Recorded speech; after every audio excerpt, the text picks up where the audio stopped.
જય કુખારમાં મેલડી નવરાત્રિમાં કુળદેવી માને પ્રસન્ન કરવાના ઉપાય તે વાત ઉપર કુખારમાં મેલડીએ શું પ્રવચન આપ્યું તે આપણે ભાગ 3માં જોશું. છેલ્લો ભાગ છે એટલે વિડીયોના કમેન્ટમાં જય માતાજી લખવાનું ના ભૂલતા. જય કુખારમાં મેલડી. માતાએ આલી કુળદેવી આલ્યા ભંડાર ભરી આલ્યા, આ બાજુ કોક ખાઈ ગયું. આ શું ખોટું? એટલે એક વાત વિચારજો, બહુ મસ્ત વાત છે, તમને સમજણ પડે એવી. ક્યારે પોતાની કુળની માતા દીકરા નડે ખરી? નડે? પોતાની માં કોઈ દીકરાને મારે તો તમને કોઈક એવું બતાવ તમારી ચામુંડ માતાનું તમને દુઃખ છે, તે ભુવાન છે ને એનો કોયડો મારજો માથા. મારી ચામુંડ ભલે હું ના માનું પણ મારી ચામુંડ મને ના નડે. ચમ માં છે નડે? તો ચામુંડ માતાની કૃપાથી, મહાકાળીની કૃપાથી, બહુચરની કૃપાથી, આશાપુરીની કૃપાથી તમારા ઘેર પૈસા આવતા હોય, લક્ષ્મી આવતી હોય, અને હોમે જેવી લક્ષ્મી આવે છે ને એવી જતી રહે. આ બાજુ તમે 20,000 પગાર લઈને આયા અને 20,000 લાયા અને બીજો તો 10,000 બીજો ખાડો હોય, 10,000 ચોકથી હોદવાન થાય એટલે નુકસાન પડે. 20,000 નો પગાર લાયા, 10,000 બહારથી ઉછીના લેવા પડ્યા, તે ઘાટો કહેવાય. તો આ બાજુ તમારી માં તમને હાલે છે ને આ બાજુ બીજા ઝીણા ઝીણા નુકસાન, તાવ તર્યો, બીમારી લાવી અને કોઈ લૂંટે છે. તમારી માનું હાલેલું લૂંટે છે તો માતા જ તમને આલે ધન અને માતા જ લૂંટે? તો લૂંટવા વાળું કોઈક બીજું હોવું જોઈએ ને. તો લૂંટવા વાળા હોય ને તો આ જગ્યાના આવા દેવ એ કોઈને સમજ નહીં પડતી. અમુક તો કે આ તળિયાનું જગ્યાનું ના નડે. અલ્યા તો પોતાની કુળદેવી ચારે કોઈ દીકરાને મારે કરીએ, પારકી માતાઓ જ મારતી હોય, નડવા વાળી માતાઓ જ મારતી હોય, અને એ મેલડી જગ્યાની મેલડી એમને મારતી નહીં. તમે સીધા રહો ને તો કોઈ દેવ નડવા તૈયાર નહીં. આ અમેરિકા નડે જ કોઈ? અમેરિકા હશે ને મેલડી? માયા તો બધી જગ્યાએ છે ને, આખા સંસારમાં છે ને, પણ અમેરિકા હોભરી કોઈ દાડો? ચમ એ તમારે જેવા ચારા નહીં કરતા. અહીંયા ભૂત પલિતોના વિદ્યાના ચોકી મારવાનું, પેલું કરવાનું, એની જગ્યા પર તમે બધું લાઈ ભુવા લાઈ નારિયેળ દાટો, લીંબુ દાટો, લીંબુ વારો, ચોકી મારો. તો પેલી ના નડતી હોય ને તો વધારે નડે, ખીજાય. મારી જગ્યા છે, મને કોઈ નારિયેળ દોડો હાલવો નહીં, મારી જગ્યા પાછી બહારની માતા ચોકી મારે, લે તાર તને બતાવ. મારે કે નહીં? આ વિચાર કરજો. કોઈ એવું કે અમેરિકા તો નહીં નડતું. હા, તો અમેરિકા વાળા આવા ચોકીઓ નહીં મારતા, ચારા નહીં કરતા. એ કરે છે. અને તો 25 જગ્યાથી તો ભૂવા લાઈન ચોકીઓ મારો તો મેલડી વધારે ખીજાય. તમે એક મારો વ્યવહાર નહીં આવતો અને પાછા પારકા ભૂવાની માતાઓની ચોકી મારે છે. લે મારી માતાની ચોકી મારી દેજે, કિલ્લા અહીં કોઈ નડશે નહીં. એ ચોકી મારો ને તો એની માતા તે એની ભુવાની એની એ રે, પણ આ મેરડી તમારા ભૂકા કાઢ નાખે. નડે, જબ્બર નડે, તમને મારી નાખે. વાપર્યું છે ને તો ચારે મારે. તમે હાથે કરીને ચારા કરો છો, ભુવા લાવીને બોલાવો છો, જોતા નહીં કે શું નડે છે. બુવાજી વારવાનું આયા, બુવાજી માટલી બાટલી વારીને લઈ ગયા. એટલે ભૂવો કે, ભૂવો શું કે પેલા શીખવાડ્યું તું, આ વાપર્યું છે. ભૂવો શું બોલે? તળિયાનું, ફરિયાનું, વાટનું, ચોરાનું, ચકલાનું, જે તે હોય બધું આવી જાવ. એટલે પેલી તળિયાની મેલડી હોય એના નામ દઈને લીંબુ મેલે, એટલે લીંબુમાં પેલી માતાને વરાવાનું થાય. એટલે ચેવી કાઈ થાય, ઉભો રહે તું ભુવા જા અહીંથી, તું અહીંથી વારીને જા, તને મારું ના વરાવડાવ નહીં મારું. એટલે કંઈક હોંભર્યું છે કે ભૂવો અમારે ઘેર વારીને જઈને કે મરી ગયો. હોંભર્યું છે ને? હોંભર્યું છે કે આના હારા આના ઘરમાં બહુ જબરજસ્ત નડતર છે કે ભૂવાય મારી નાખે છે. કે આવા દેવ હોય, જોયા જોણ્યા વગર શું હક છે, શું વ્યવહાર છે, જુઓ તો ખરા. મેરડી છે તો ચમ નડે છે, મશાણી છે તો ભૂવો એની માતા સાચું બતાવો, દોણા નાખતી કે ભાઈ કોઈ મશાણી મેરડી છે. ભૂવાને ખબર ના પડે કે આ તળિયાની છે. ભૂવો એમ કે કોકે ભાઈ મોકલેલી છે. એટલે તું ચેક કર, તારી માતાને 17 વખત પૂછ કોકે મોકલેલી છે કે તળિયાની છે, તો વ્યવહાર કરતા ફાવ. ડાયરેક્ટ તમને કહી દે આ તો કોકે મોકલેલી છે, ફલાણા ભાઈએ ઝઘડો થયો તો ઝઘડો તો તમારે 17 જગ્યાએ થયો હોય, કહી દે હા વાત સાચી કે ભોજ શું કર વારવી પડશે. એમ કરીને પેલી હોય જગ્યાની ને બહારની કરીને ભરાવો, પેલી કાંઈ થાય કે નહીં. મશાણી મેરડી એટલે કે મોટી વાંખો વાળી મારી નાખે ને. ચારે મારે છે માણસો, તમે ચારા કરો છો, હોશિયારો વાપરો, આ કરું તે કરું, પણ પ્રેમથી એને માં કરીને આટલો એક વ્યવહાર હાલવાનો છે. લાપસીનો, નારિયેળનો કે માં તારી જગ્યા છે, ભલે તું દેખાતી નહીં પણ માં અમને અણસાર તો સજ કે તું અહીં જગ્યા પર ફરસ, તમારા ઘરમાં એક વ્યક્તિએ તો કીધું જ હશે કે સારું કોઈક રાતે સીડીઓમાં ફરતું હોય ને ઉતરતું હોય એવું લાગ્યું. અમુક ઘરમાં તો કચરો રાતે બહાર લો જો અનુભવ થયા હોય. આ બધા કહેવાની વસ્તુ નહીં, અંધશ્રદ્ધા નહીં. કોકના કોના તો મજા ગમશે, કોક વાતું હશે, પણ હોય છે, સત્ય હોય છે. પણ એ ચારે આવા એધાણ આલે ને તો એ ચારે તમને મારશે નહીં, નુકસાન નહીં નાખે. એધાણ એટલે આલે છે ઓળખો, કે મને ઓળખો. એ બોલશે આવીને કહે છે કાનમાં. હવે એવી તો તમારી ભક્તિ નહીં કે દેવ કાનમાં વાતો કરે કે હું તારી આ જગ્યાની મેરડી આવી મને વ્યવહાર આવ. માગીને ખાઈ દેવું, ભૂત ચોડેલો માગીને ખાય. કોકના વરગાણ વર્ગીને લાવો ભાઈ મારે શીરો ખાઓ, ભજીયા ખાવા. વાપર્યું છે ને પેલા કોઈ દીકરીને વર્ગે એટલે કે ભાઈ ભજીયા લાવો, શીરો લાવો, ચવાણું ખાવું, એવું કે ને. મેરડી મશાણી મેરડી એટલે મહામાયા. માગીને ખાય, વર્ગીને ખાય, મારીને જ ખાય. ના એ આલું તો મારીને ખાઈશ, પણ લઈશ ખરી મારા હાથનું. આ શું ખોટું?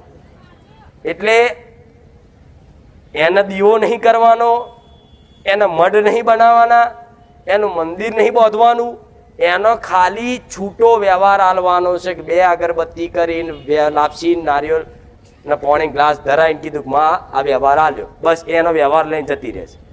રાતે ફરવા નીકળશે ને, રાતે 2 વાગે કૂતરા રડન તારા આવે, કૂતરા રડન કારી બિલાડી બનીને આવો આધાર થાય તો એ નીકળે ને. તો તમે આલેલું હોય તો આવત જુઓ કે ના ના આને તો આલીશ આપણે આગળ, એ તમારે ઘેર આવે, એ જોજો તમારે જોવું હોય તો. પછી તમારે ઘેર ઓટોમેટિક લક્ષ્મી બચશે, નુકસાન નહીં આવે.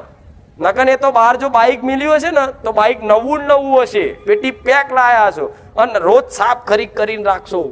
આમ લીટો ના પડવા દો, આમ ઘસી તમારો જો લગાવ હશે ને મોહ, એ જ જગ્યાએ નુકસાન નાખશે. યાદ રાખજો.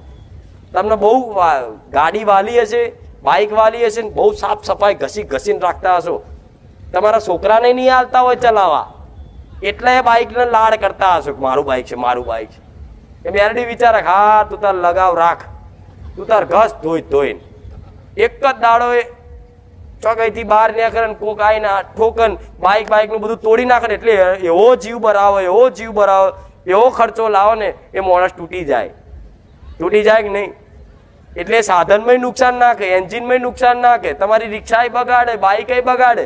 જોજો મારા સાનિધ્યમાં આવ્યા પછી મારા બતાવ્યા મુજબ જેણે સમાધાન વ્યવહાર ચાલુ કર્યા ને એના અત્યારે સાધન નહીં બગડતું હોય, લખજો. નકર પહેલા મારા સાનિધ્યમાં આવ્યા પહેલા તો રિક્ષાઓ એક ઘડીક થાય, એન્જિન જતું રહ્યું, લાઇટ જતી રહી, ઓઇલ લીકેજ થઈ ગયું, થાય છે ને. તો દેવી શક્તિની કૃપા સાધનો સુધી રહેશે. તમારું સાધન ચારે બગડવા ના દે, ખર્ચો ખોટો મૂળ આવવા દે, તમારા ઘરમાં કોઈ એવી બીમારી ખર્ચાવાળી બીમારી આવવા દે. આ શું ખોટું? તમારા ઘેર દાગીના હોય તો દાગીના કોઈ દર તમારા કાનની બૂટે નીચે પડે, દોરો કોઈ દર ખોવાય, પાકીટે કોઈ દર પડે ના પડે.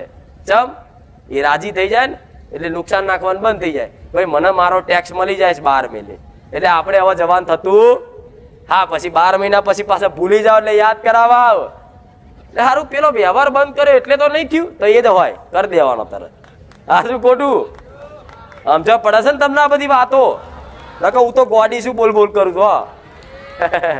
પડે છે ને સમજણ? આ સમ ઉપાય બતાવું છું તમને, કંઈક કરતા મારે સુખી કરવા છે.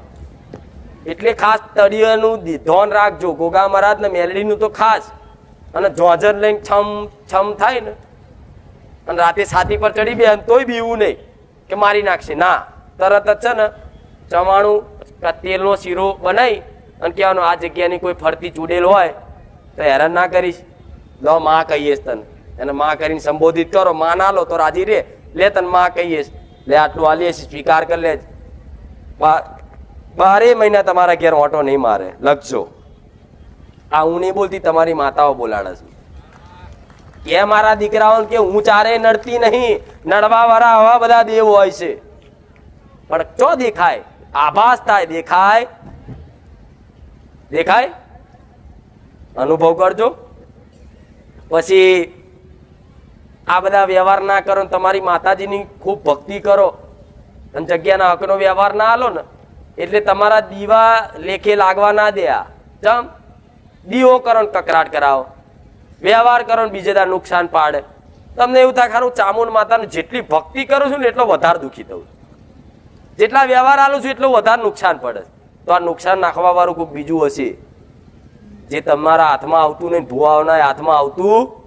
પણ આ તો હું સોલંકી પેઢીની માતા છું ને, તો તમને આ વેણી આવા દેવના વ્યવહાર બતાવું છું, એના લક્ષણો બતાવું છું. ખાલી એક વખત કરી જોજો ગોડા, ઘેર બેઠા જ વારા થશે. હું મેલડી આવું કહું. આ સિટીઓ વાળાને લાગુ પડે હો. એટલે કે મારી અમે તો મણિનગર રહીએ, અમાર મણિનગરમાં હોય. હા મણિનગર ભાઈ હોય ચુડેલ ભૂત, મેલડી ના હોય? હોય જ. ગામડામાં હોય, બધી જગ્યાએ હોય. એ સિટીઓ તો કશું નહીં કરતા, નહીં નડતું. તો સિટીઓ વાળા જોઈ લેજો, હકેથી ખાઈ નહીં શકતા હોય ઘેર. પૈસા વાળાને ઘેર જોઈ આવજો, બાપ ને દીકરાને માને દીકરાને હા હું સહેજે નહીં બનતું હોય, બહાર બતાવતા હશે તમે અમે પરિવારમાં ભેગા રહી, અંદર નહીં હોય, સહેજે નહીં હોય. લખજો. એટલે એમનું જોઈને નહીં કહેવાનું એમને કશું નહીં નડતું ને આપણને જ બધું નડે. ના, બહુ નડતું હોય. એ અંદર કોને એમને નહીં આવતા બધા વીઆઈપીઓ હારી હારી મોંઘી ગાડીઓ લઈ મારી. કોને કંઈક વ્યવહાર બતાવો ને, અમે ફલાણા ભાઈને ઓળખીએ છીએ, અમે ફલાણા નેતાને ઓળખીએ છીએ. જરા સમય તો જો, અહીં બેહવું છે ને તો તમારે જેમ બેહી શકતા. ચમ માયાએ ઘેરી લીધા છે એમને, એમના કર્મોએ ઘેરી લીધા છે. મારા હોમે બેહવા તો ગોડા કરમ જોઈએ, કરમ તમારા તાર બેહાય. હું ખુખાર મેલડી નહીં માનતો, હું બારે જા નહીં જતો. અલ્યા તારા કરમ નહીં મારા સાનિધ્ય બેહવાની. એ તો બાપ દાદાની પુણ્ય જોઈએ. તમારા વડવાએ હાથની હથેળી પર એવા દીવા કર્યા હોય ને, તારે કદાચ મારા જેવી સાક્ષાત મેલડીના હોમે બેહવા મળે છે. આ શું ખોટું? હું નહીં કહેતી, પણ તમે જાતે પોતાની જાતના નસીબદાર માનો છો કે માં તમે તારી આગળ બેઠા છે.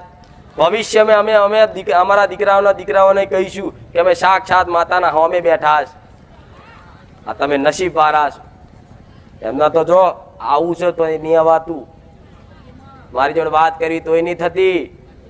પૈસાનું બળ લગાવો, ઓળખાણનું બળ લગાવો, રાજકારણનું બળ લગાવો, ફલાણા નેતાનો ભાઈ શું, ફલાણા નેતા શું, આ શું તે શું, પણ તોય મારો જવાબ મળતો કેમ? ગરીબોની માતા છું એટલા માટે.